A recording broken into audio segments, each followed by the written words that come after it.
नमस्कार दोस्तों, फिर से हाजिर हूँ मैं आपके लिए लेकर कसब श्री मनोहर श्याम जोशी जी की लिखी हुई, जिसके बारे में कल मैं चर्चा भी कर रही थी आप लोगों से। तो अगर आज इसका जिक्र नहीं होता तो मुझे लगा थोड़ा कुछ तो अछूता रह जाएगा, तो इट्स बेटर कि आज आपसे इस बारे में और बात करी जाए। कल जो शुरू हुई थी उसको और थोड़ा सा आगे बढ़ाया जाए। तो कसब जो कहानी है, कसब का अर्थ है क्या जाने। कसब है कुमाऊनी भाषा से सजी धजी एक बहुत सुंदर प्रेम कथा जो उत्तराखंड में ही लिखी गई है। तो इसमें मैं आपको थोड़ा सा रूपरेखा देना चाहूँगी। कसब में बेसिकली क्या होता है, जो नायक और नायिका है, नायक है करीब 22 से 23 साल की उम्र का और नायिका है 16 से 17 साल की। बहुत फूहड़ सी है, नाम है बेबी। वैसे उसका नाम है मैत्री शास्त्री, बट मैत्री शास्त्री कोई बोलता नहीं है क्योंकि उनकी हरकतें ऐसी हैं, बहुत ही फूहड़ बचकाना हरकतें, तो सभी उनको बेबी कह के बुलाते हैं।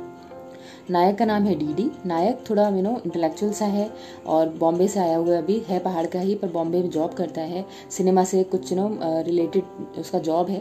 तो मिलते हैं पहली बार एक शादी में, एक विवाह में।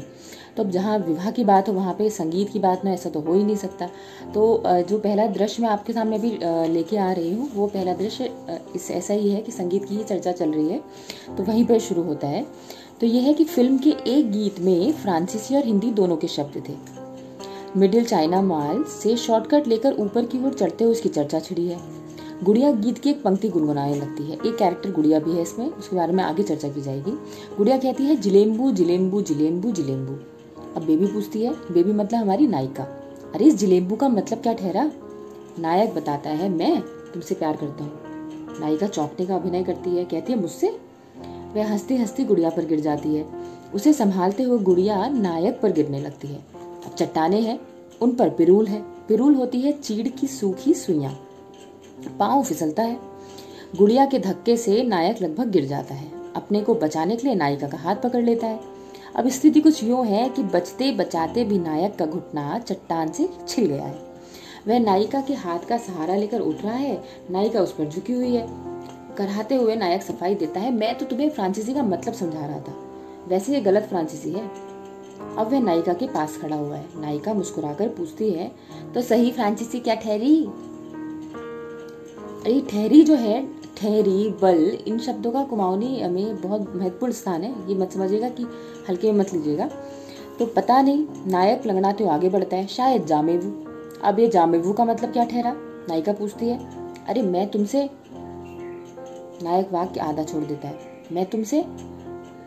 नायिका कुछ इस तरह दोहराती है जैसे कि वह अध्यापिका हो और नायक छात्र।